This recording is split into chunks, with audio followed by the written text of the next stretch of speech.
T'as des gens qui ont des dispositions d'esprit comme ça, et puis peut-être c'était son choix de vie, hein, son choix d'existence. Ça l'empêchait pas d'être fort engagé. Je me rappelle des trucs extraordinaires avec Manandaf et avec le premier mari de Dominique. Il avait profité de ce que j'étais venue une fois à Tananarive pour se rencontrer et causer parce qu'ils étaient en guerre les uns contre les autres, enfin en guerre, en conflit les uns avec les autres parce que justement, tant Manandaf que Ralaïdouv étaient des gens des doctrinaires, Manandaf moins, mais Ralaïdouv épouvantablement doctrinaire, et qu'il reprochait à ton père de ne pas être dans la ligne. Chose assez extraordinaire. Mais on lui a toujours reproché ça, d'une certaine manière. On lui a toujours reproché de ne pas être dans la ligne. Quand il était avec la KFM, il n'était pas dans la ligne. Il faisait toujours tout, peut-être, pour cultiver cette... je veux dire, tu vois ça aussi bien, hein, c'est pas une attitude rare. Il était jamais engagé à fond dans quelque chose et suivant un groupe à fond. Quand il était à la KFM, il frayait avec les gens du Monima. C'est lui qui m'a fait connaître Mundatun et qui nous a fait rencontrer, enfin, etc. C'est-à-dire qu'il cherchait toujours chez les autres quelque chose qui pouvait peut-être compléter ou infléchir, ou une alliance. Il y a des gens qui sont comme ça. Je fais assez de politique en ce moment pour savoir qu'il y a des gens qui sont doués pour. Et en général, c'est des gens qu'on soupçonne. Quand on se sent soi-même en position de faiblesse et autres, tu vois, on les soupçonne d'affaiblir le parti par la critique, d'affaiblir l'action par leur critique, éventuellement de ne pas s'engager à fond. Bon, t'en as plein, là, t'as qu'à regarder autour de toi dans la vie actuelle. Il était comme ça, ton père, un petit peu. Et de la même façon, je pense, dans son métier où il est quand même passé de l'histoire à la littérature, il ne voulait pas s'enfermer dans un truc. Il aurait pu se spécialiser en histoire malgache parce qu'il était historien. Mais je pense que bon, la littérature l'a intéressé et c'était marrant, il était très intéressé par la littérature engagée. Tu as jamais eu des poèmes de Nyavana? Il faudrait que tu prennes contact avec Archou, savoir si elle a gardé ça. Parce que je sais que j'avais un classeur, mais ça c'était le travail de Madagascar. On avait fait à Madagascar ensemble quand il était prof d'université et qui faisait justement des cours sur Nyavana et son époque. Tu sais Nyavana qui c'était? Je sais. Bon, ben. Je sais. Non, mais tu peux peut-être l'expliquer parce qu'on en parle souvent, mais il faudrait peut-être expliquer qui était Nyavana. Il s'appelait Raman Antoine. Et il vivait aux alentours de 1900, enfin dans le premier tiers du XXe siècle. Il s'appelait Nyavana, ce qui veut dire l'arc-en-ciel. Et il écrivait des poèmes qui étaient relativement engagés sur l'État colonial et sur les erreurs de l'État colonial. En même temps très... C'était très chouette poème parce qu'il ne disait pas les choses brutalement comme la littérature engagée, ce qu'on appelle la littérature engagée, mais bon, je suppose qu'il y avait aussi de ce temps-là une assez grande censure. Et donc il procédait par allusion, un petit peu comme si tu veux, les poèmes de Nyavana, c'était comme le temps des cerises par rapport à la commune, c'était quelque chose de ce genre-là. C'est-à-dire que le sens profond, et ça passionnait ton père, alors de décrypter le sens profond, le sens d'un texte de ce temps-là. Apparemment, c'était quelqu'un d'assez... Mais j'ai oublié, je sais, ça fait longtemps, c'était pas tout ce que j'en sais de lui. Et alors, ça date pendant cette période-là, qu'on a dû recevoir aussi par un tiers quelconque, d'une façon quelconque, des poèmes qui ont été écrits au moment de la répression du soulèvement de 71. Et c'est cela qu'on a publié dans les temps modernes. C'était dans le grand moment des luttes nationales un petit peu partout. Les revues de gauche publiaient assez volontiers des choses de genre. C'était le moment où on écrivait aussi. C'est une autre activité qu'on faisait avec ton père et avec les mairies, que tu as dû interviewer, je suppose aussi. Non. Il te racontera des choses où on publiait un petit bulletin qui s'appelait le Chinois et qui faisait référence sur l'état politique à Madagascar, publié pendant 2 ou 3 ans, je pense. Ce genre de truc. Après ça, on avait plutôt de distance. Après ça, nous, on est rentrés en France. C'est le moment où ta mère est morte, sauf erreur. 64. Hein. Oui, une année après notre départ. Et il a eu une période un petit peu bouleversée. Là, je me rappelle qu'on s'était rencontrés au Château Pommard. Et tu vois, ça, c'était une des choses extraordinaires de son père. C'est qu'il avait des amis partout, y compris dans des milieux absolument étonnants. Rencontrer ton père au Château Pommard. Et puis en plus, il était à l'aise dans ce milieu-là. Je ne sais pas pourquoi, il avait cette espèce de qualité de pouvoir causer à tout le monde, de prendre son miel partout où il le trouvait. C'est pour ça que je disais au début qu'il était, à mon avis, un accoucheur d'idées. Je pense qu'il se référait en gros à des doctrines qui existaient ou à des corpus d'idées qui existaient, mais sans s'inféoder à une ou à l'autre. C'est en ça qu'il était extraordinaire. Il n'était jamais vraiment... oui, il n'était pas prisonnier d'une structure mentale ou de pensée. Je pense que c'est ça qui le caractérise le plus. C'est d'ailleurs étonnant que tu t'interroges de savoir est-ce qu'il était à la KFM. Bon, il n'était pas pasteur, donc il ne faisait pas partie non plus de ce corps-là, mais il était là quand même. Ah ben il était, oui bien sûr. Il était là où ça se passe. Il était là, il participait. Il était jamais en avant quand on rencontrait les dirigeants dans ce temps-là, il y avait la KFM. Après ça, il y a eu comment il s'appelait, il y a eu le Monima, puis il y a eu le parti de, comment ça s'appelait donc, le MFM. Le MFM. Ton père était jamais dans les premiers, dans ceux qu'on montrait, tu vois, dans les 3, 4, 5 qu'on nommait. Il était à l'arrière-plan, éventuellement insufflant des idées aux uns aux autres. Je sais que c'est lui qui a fait rencontrer Munzatson et Andrea Manzat. Enfin, il me semble, du moins. Pour Manandaf n'avait sûrement pas besoin d'intermédiaire, mais pour Munzatson, c'est ton père qui les a fait rencontrer, et qui du reste, il me semble que la KFM n'a pas été très très loin sur le chemin du travail commun avec le Monima.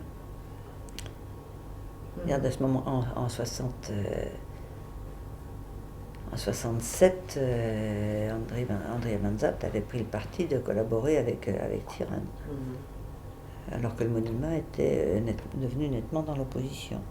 Et ton père, à ce moment-là, était plus proche du Monima que de la KFM, mais il était entre les deux, toujours. C'était sa qualité. Moi, ton père, il me faisait penser à Socrate. À Socrate. Ouais, bah, tu vois, ce genre d'homme qui... Il a dû être marxiste dans sa jeunesse, je pense, dans sa première jeunesse, quand il a rencontré ta mère. Il devait fréquenter ici, comme ils l'étaient tous, du reste, comme on l'était tous, parce que bon, les cercles marxistes et autres. Mais une fois à Madagascar, il a élargi son champ de pensée. Oui, mais je pense que qu'il connaissait fort bien ce genre de structure ancienne, et que c'était bien ce qu'ils ont essayé de créer avec la réorganisation de l'État avec Ratsiak. Bon, ça a marché, ça n'a pas marché, l'époque était peut-être passée, il y a des choses qu'on peut pas remettre, mais je pense qu'il croyait à ce moment-là, un petit peu dans la ligne aussi en France, on parlait d'autogestion, tu vois, de choses de ce genre, et que ton père croyait assez fort à ce genre de choses, ou pensait que peut-être on pouvait en tirer toutes sortes de leçons, ou essayer de faire revivre ça comme structure un petit peu propre à la civilisation malgache, pas entièrement copiée sur l'Occident. Et il était en tout cas, de toute façon, très... je ne sais pas s'il m'a raconté ça, si c'était vrai ou pas vrai, mais je ne vois pas pourquoi je mettrais les choses en doute. Il disait que lui-même n'était pas un merne, qu'il était un Taïmour d'origine.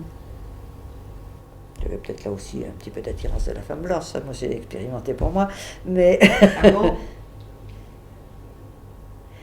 C'est quelque chose je veux dire, la génération de ton père, on l'avait élevé dans le respect absolu de la femme blanche.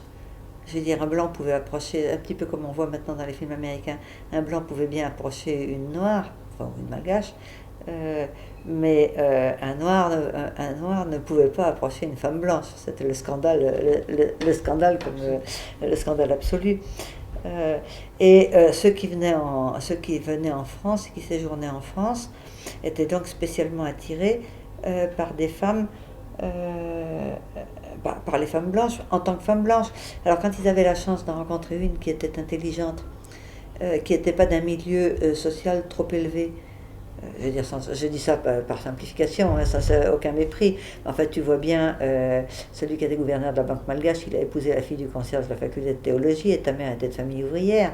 Je veux dire, c'était des gens qui n'avaient pas les préjugés de la haute société, et qui, ma foi, pouvaient accepter de donner leur fille à quelqu'un qui leur semblait proche d'eux par les idées, et sans... même les mariages entre les filles de la bourgeoisie et les Noirs n'ont commencé qu'après les indépendances, quand on s'est aperçu que, ma foi, le nègre de la Sorbonne pouvait devenir président et que sa fille devenait par conséquent présidente. C'était une autre. Mais les premiers mariages mixtes, c'était vraiment, je pense, de la part de ceux qui venaient d'Afrique, d'Afrique ou de Madagascar, de découvrir qu'en France, il y avait des gens qui n'étaient pas racistes et qui ne considéraient pas que parce qu'on avait une différence de couleur de peau, on était inférieur ou méprisable pour autant, et ces femmes-là, comme ta mère, n'avaient pas peur d'une vie éventuellement rude, hein, évidemment sans beaucoup de confort, éventuellement pauvre. De toute façon, en France, ils connaissaient aussi une vie qui était rude, qui était pauvre. On sortait de la guerre, ça leur faisait pas peur. Les jeunes femmes de la meilleure société, pour parler comme ça, elles ont entendu que le noir qu'elles épousaient puisse leur apporter un peu de confort, un peu de richesse. Ta mère, c'était quelqu'un d'absolument extraordinaire, et qui allait bien avec ton père de ce côté-là, parce que quand on pense qu'elle a traversé, elle a pris le bateau toute seule alors qu'elle n'était même pas mariée. Mais ça, je veux dire, les deux, ils étaient comme ça, tu vois. Ils se ressemblaient énormément sur ce plan-là. Ils avaient peur de rien. Bon, alors il s'est trouvé qu'après ça, lui, les choses ont un petit peu évolué, et que peut-être aussi parce qu'il a épousé une blanche, peut-être simplement ses talents, il est devenu prof de lycée d'abord. Il avait une situation, quand on est arrivé, nous, à Madagascar, il avait déjà une situation assez enviable. Et que peut-être d'avoir épousé ta mère, ça lui a facilité les contacts avec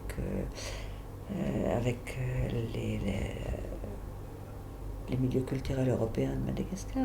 Quand on est arrivé à Madagascar en 1959, c'était encore un pays pas indépendant. Et moi, je me rappelle, à ma grande stupéfaction, quand j'arrivais à la poste, les malgaches qui faisaient la queue pour mettre une lettre à la poste s'écartaient. C'était la femme blanche qui arrivait. Hein. Bon, ça n'a pas duré longtemps. Moi, c'était gênant. C'était pas marqué comme dans l'Afrique, de colonisation anglaise, mais c'était quand même comme ça. Ça s'est passé du jour au lendemain. Quand le pays a été indépendant.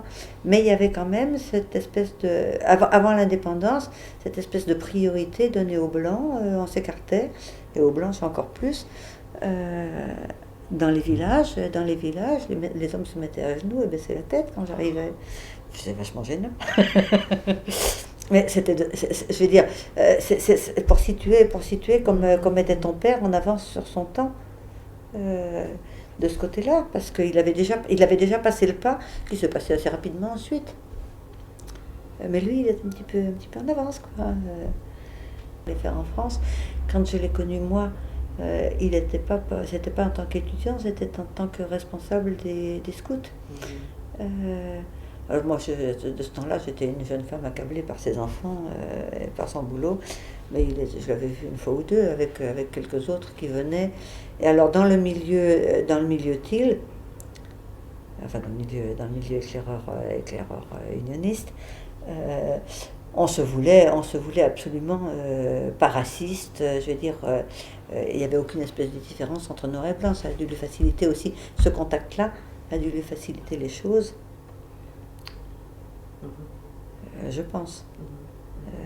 Et peut-être lui ouvrir un petit peu, parce qu'il m'a raconté que quand il était venu à l'exposition de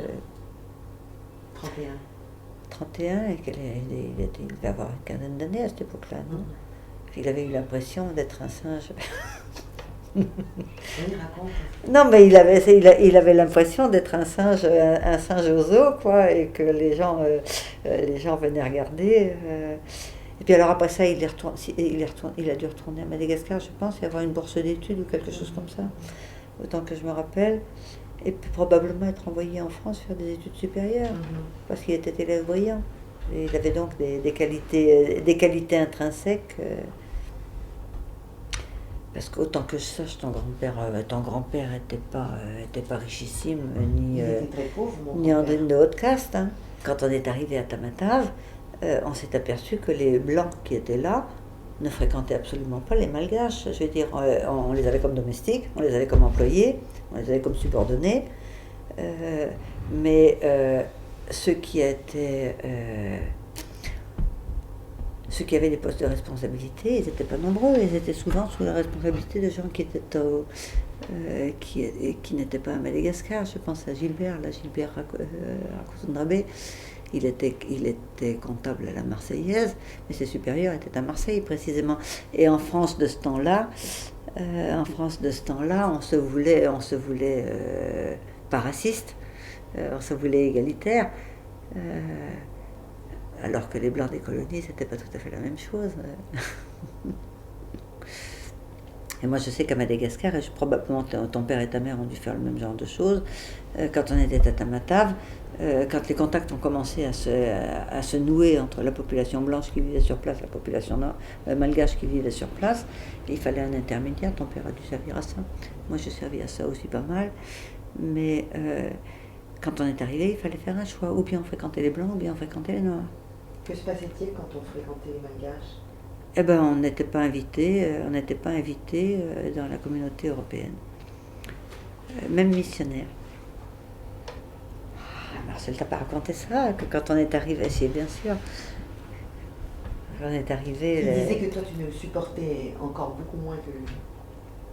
Ah ben moi de toute façon, j'étais aussi à cheval sur deux choses, puisque je suis devenue très vite prof au lycée de Tamatave. Bon ben on avait des élèves essentiellement malgaches, mais le corps professoral était pratiquement uniquement blanc. Mais dans nos élèves malgaches, on avait déjà des enfants de pharmaciens, médecins. Je veux dire, il y avait une bourgeoisie malgache qui s'était développée. Celui qui est devenu maire, alors moi je deviens vieille et j'oublie les noms, celui qui est devenu maire de Tananarive, qui était pharmacien. Oui, Razanamas.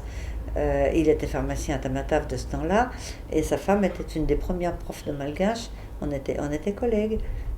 Ça commençait, donc il y avait un petit... mais de ce côté-là, les relations professionnelles, on pouvait avoir. Mais entre relations professionnelles, sitôt l'indépendance, qui se sont établies, grosso modo à égalité, hein, et puis recevoir les gens comme amis chez soi, c'était un pas qui a mis une dizaine d'années à se franchir. On pouvait pas, c'était mal vu,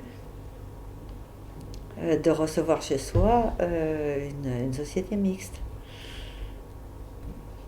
Et quand à Tamatave, les gens de la communauté blanche m'ont dit que si c'était pour rencontrer des Noirs, c'était dans les premières années, dans 59, 60, 61, si c'était pour rencontrer des Noirs, ben non, ils ne viendraient pas me voir. Moi, je dis que je n'étais pas venu à Madagascar pour rencontrer les Blancs. Les Blancs, il y a suffisamment en Europe. À Madagascar pour rencontrer. Non, ton père, on le connaissait d'avant de venir à Madagascar. C'est pour ça qu'on était content de venir à Madagascar. Parce que, en fait, je dis toujours que c'était des collègues. Quand on me demande en France, je dis que c'était des gens avec qui j'avais été à l'université, mais c'est pas vrai. C'était par l'église, enfin par la société d'émission de ce temps-là. et par les éclaireurs unionistes qui recevaient en stage par la faculté de théologie, qui recevaient pour faire des études, pour faire des stages, pour acquérir les diplômes nécessaires.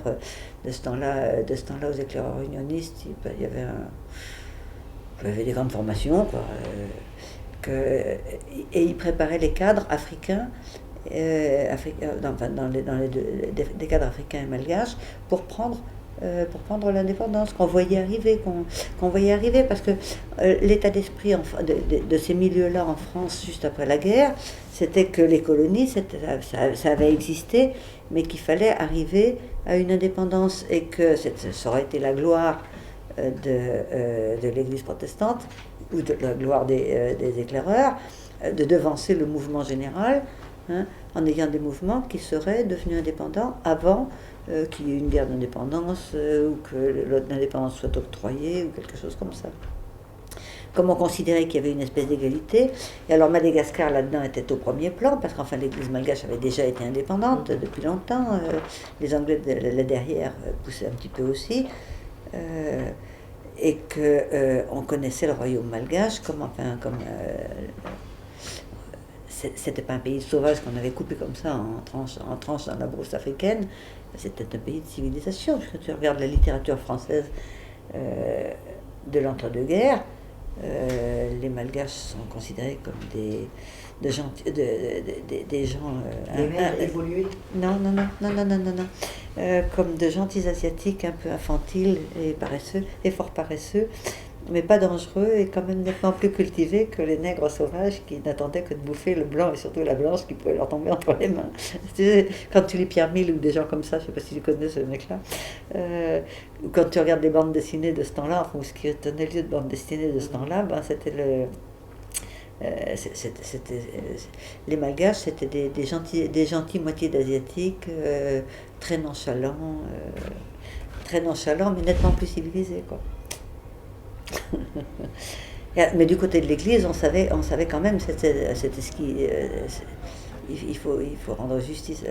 On savait que c'était une population protestante évoluée, cultivée, avec ses propres pasteurs, son propre clergé, qui était sous l'influence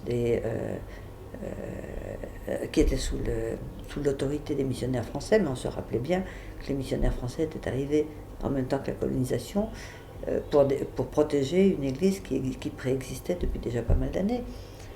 On n'avait pas oublié ça. Et du côté des éclaireurs de France, ou des éclaireurs unionistes, je ne sais pas comment ça s'était fait, mais c'était le même état d'esprit, tu vois, c'est-à-dire que ces gens-là, il fallait, même s'ils ne l'avaient pas politiquement, il fallait qu'ils deviennent indépendants, enfin associés indépendants, et donc ils formaient les cadres pour, avec tous les mêmes titres. Ça se faisait forcément en France. Comme quoi était venu ton père, Robert, qui c'est qu'on avait connu comme ça, 5 ou 6, qui nous ont accueillis quand on est arrivé à Madagascar. En plus, ce séjour à Fionnana qui nous a été imposé par l'église protestante, et qui était extraordinaire, parce qu'après ça, on s'est trouvé de plein pied on avait compris quand même pas mal de choses. Mais de ce temps-là, c'était plutôt Roland Boumaille qui nous avait influencé que ton père. Pour moi, Marcel l'a retrouvé très vite. Moi, je le connaissais nettement moins à ce moment-là. Parce que j'avais d'autres soucis. Donc c'est surtout lors de votre deuxième séjour que... C'est surtout lors de mon deuxième séjour que j'ai fréquenté ton père. Tu étais prof à Gallieni à ce moment-là? Ouais. Non, je me rappelle un peu ton père quand on était à Tamata, il y avait l'élève aussi. Je ne sais pas si tu les as retrouvés. Je ne les ai pas retrouvés. Tu les as pas retrouvés parce que ton père était extrêmement proche de l'élève, qui était aussi un homme extrêmement indépendant, s'embarrassant pas de structure, s'embarrassant pas de précaution non plus. Ils avaient beaucoup travaillé ensemble, et ta mère était très proche de Mimilève. C'était ce genre de gens qui devancent, qui devancent les événements, quelquefois un petit peu au péril de leur existence. Ton père l'a payé cher, du reste, de devancer les choses comme ça. Parce que, bon, du côté de Tirane, il a simplement dû rester en France, mais du côté de Ratsir, a quand même été durement torturé, si je me rappelle quand il est arrivé et qu'il nous a montré ses cicatrices, enfin quelques-unes de ses cicatrices. Il n'en parlait pas volontiers, il n'en parlait pas beaucoup, mais enfin bon. Il en parlait très rarement. Il en parlait aux gens qu'il ne connaissait pas bien, il en parlait en rigolant, et à ses vrais copains, il en parlait autrement. Mais discrètement. Enfin, il était arrivé dans un état de misère physiologique assez grand. Tu t'en souviens? Un peu. C'est même beaucoup. Mais tu l'avais accueilli aussi à ce moment-là, je pense. Tu étais à Paris à ce moment-là. J'étais à Paris, ensuite je suis partie en Afrique où il est venu aussi. Oui, il vous a suivi, heureusement. Bon. Mais c'est là qu'il a commencé à décliner, visiblement. Je ne sais pas ce qui s'est passé. Je ne sais pas comment il vous en a parlé, mais je sais que c'est à ce moment-là qu'il a décliné. Il a été durement touché physiologiquement, enfin comme tu le dis. Quel âge il avait à ce moment-là? Il faudrait recalculer. Moi, j'en sais rien. Je sais que je pense que le séjour qu'il a fait dans la prison de Ratsiraka a dû donner la maladie d'Alzheimer, ça se prépare longtemps d'avance. L'état de grande misère physiologique et puis probablement de grande détresse mentale dans laquelle il a dû se trouver à ce moment-là, parce que c'était quand même lui qui avait aidé à mettre ce régime. Enfin, il était de ceux qui avaient aidé à mettre ce régime en place. Il y avait cru. Et je pense qu'il avait été un des fondateurs de l'AREMA. Qu'il avait dû. Bon, parce qu'on sait bien que quand on fait de la politique, il faut aussi avoir un parti qui vous soutienne, etc. Et ça avait dû être pour lui quelque chose d'assez terrible. Je pense qu'il m'en a parlé, il a dû m'en parler plusieurs fois de ça. De voir que l'espoir qu'ils avaient eu à ce moment-là, d'arriver enfin à mettre quelque chose sur pied qui aurait tenu et qui se terminait de façon aussi lamentable, avec des gens qui étaient pourris et des gens qui devenaient des tortionnaires. Il y a de quoi ébranler la raison d'un homme. Hein. Et je pense que ça a probablement été le facteur déclenchant. Alors pourquoi il a été atteint d'une Alzheimer, ton père? J'en sais rien. Gilbert aussi, finalement, est mort comme ça. Il était une intelligence remarquable aussi.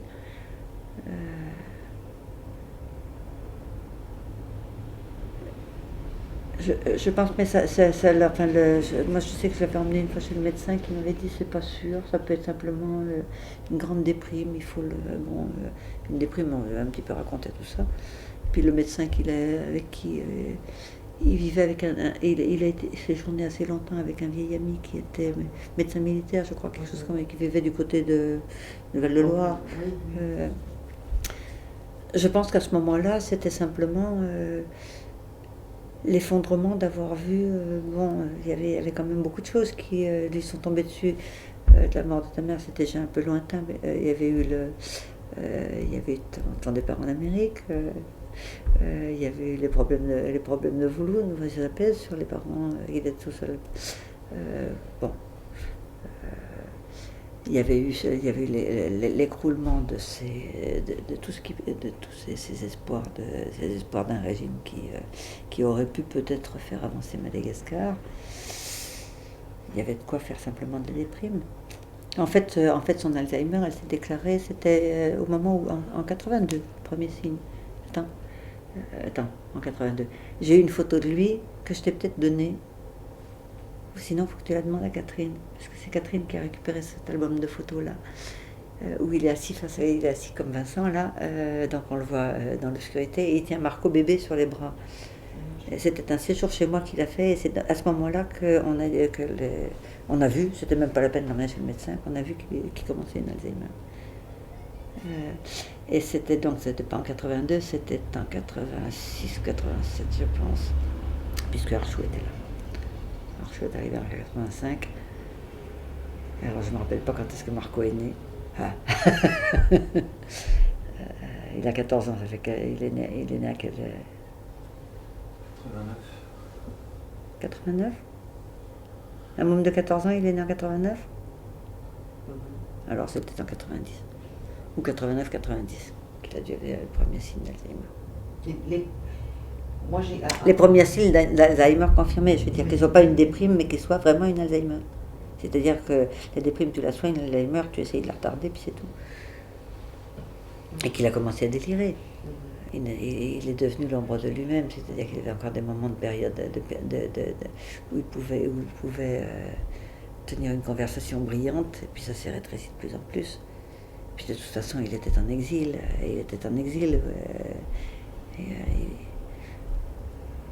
et il savait qu'il avait quelque chose.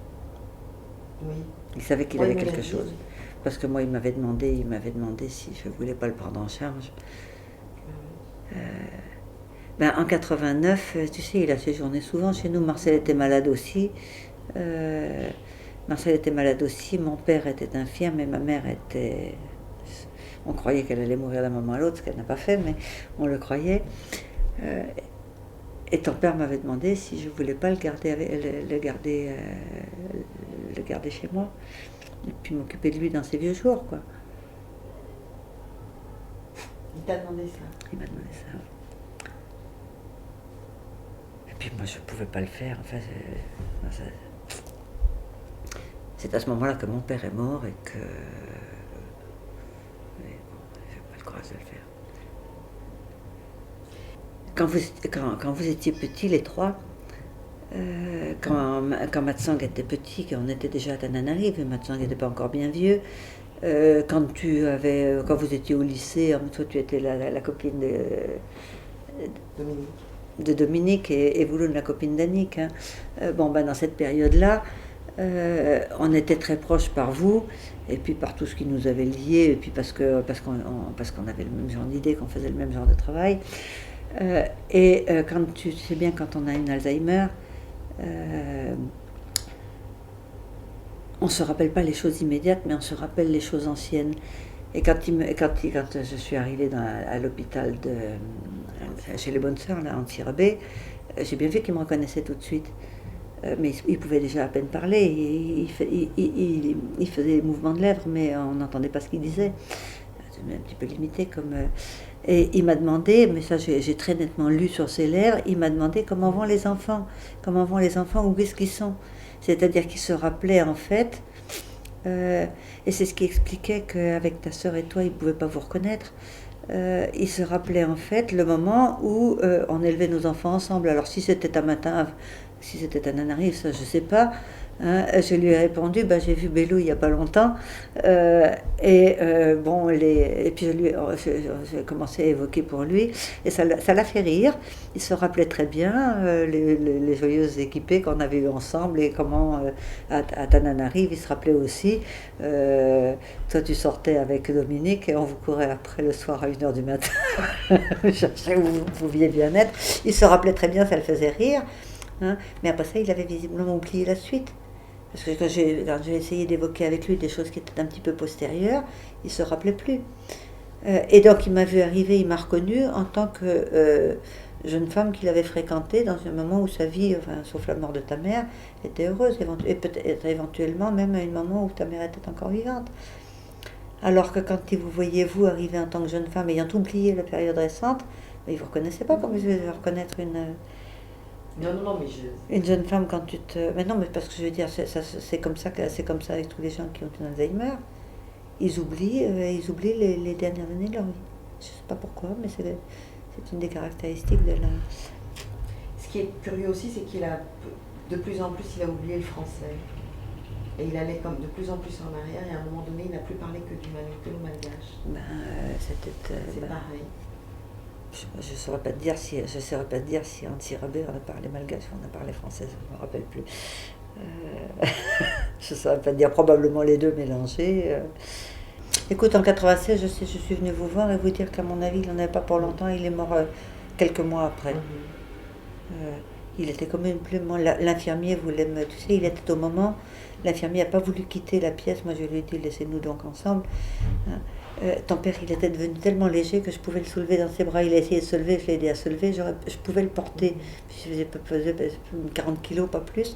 Et l'infirmier m'a dit, mais il vient de faire encore ce matin ou la veille une crise de violence extrême. Il a fallu que j'appelle quelqu'un pour le maîtriser. J'ai dit, moi, j'ai pas peur. Mais bon, ça ne me gênait pas non plus que l'infirmier soit là. C'est pas du gâtisme, Les gâteux sont éventuellement gentils et souriants. Les Alzheimer, c'est pas comme ça. Je pense que c'est un. Ils ont toujours le cerveau qui fonctionne, mais qui fonctionne d'une manière un peu spéciale. Et effectivement, l'infirmière m'a dit, mais j'aurais peur qu'il vous bouscule. De toute façon. Et tu penses aussi comme moi que ça a été déclenché par quand il a été à la DGID, qu'il a été torturé. Moi c'est ce que je pense. Je pense que Je ne dirais pas que ça a certainement facilité. il Il n'aurait pas été torturé. Il serait peut-être aussi mort, mort d'une Alzheimer. C'est possible, personne ne peut savoir. Mais je pense que la profondeur, enfin l'état de dépression et de déchéance physique dans lequel il est arrivé a certainement facilité les choses. On va savoir. Mais même moi, il m'a jamais tellement parlé de ce qui s'était passé. Il s'en est sorti simplement parce que des étudiants ont vu les flics l'amener là-bas, mais... Il a été torturé à l'électricité. Il m'a montré des marques sur ses poignets. Je ne sais pas si tu les as montrées. Si. Oui, bien sûr. Parce qu'on voulait lui faire avouer je ne sais pas quoi. Si, il m'en a parlé une fois ou l'autre. C'est le genre de conneries, je veux dire, c'est le genre de conneries que tous les régimes qui virent à l'obsession policière font. Tu tortures les gens pour qu'ils te disent qui leur a apporté ce papier séditieux et ce qu'il y avait derrière et quel était le complot qu'il y avait derrière. Puis les gens ne peuvent rien dire parce qu'il n'y a rien à dire. Vous avez quand même eu l'incendie.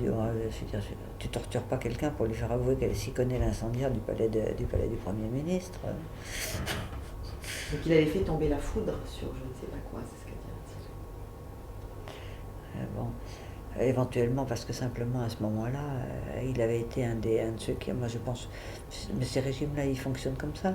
Comment tu veux faire? Il avait été un de ceux qui avait porté Ratsiraka au pouvoir et il s'en détachait. Il avait compris avant tout le monde que c'était un régime qui était pourri, qui devenait violent, qui devenait oppressif. Donc il avait rejeté. Les régimes qui pourrissent et qui deviennent oppressifs ne supportent pas que ceux qu'il avait proches de lui s'écartent et le dénoncent à leur tour. Je veux dire, c'est tellement banal. Oui, ça a dû au moins faciliter les choses. Il est resté quand même longtemps dans cet état de dépression, avant d'avoir une maladie caractérisée. Il y a un souvenir, je ne sais pas si tu le dis, ça a pu durer longtemps. On savait déjà qu'il avait une Alzheimer. Et la médecin qui l'avait montré m'avait dit, mais essayez donc de le mettre dans une atmosphère favorable qui lui permet, on peut éventuellement retarder l'avancée d'une maladie comme ça. Et on était partis, Archou, Marc, lui et moi, dans les Cévennes.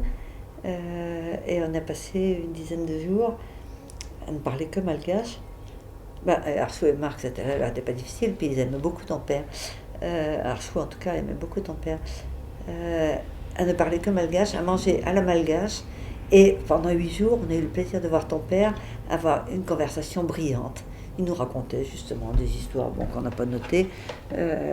Il marchait pendant plusieurs heures. Il a eu une embellie extraordinaire.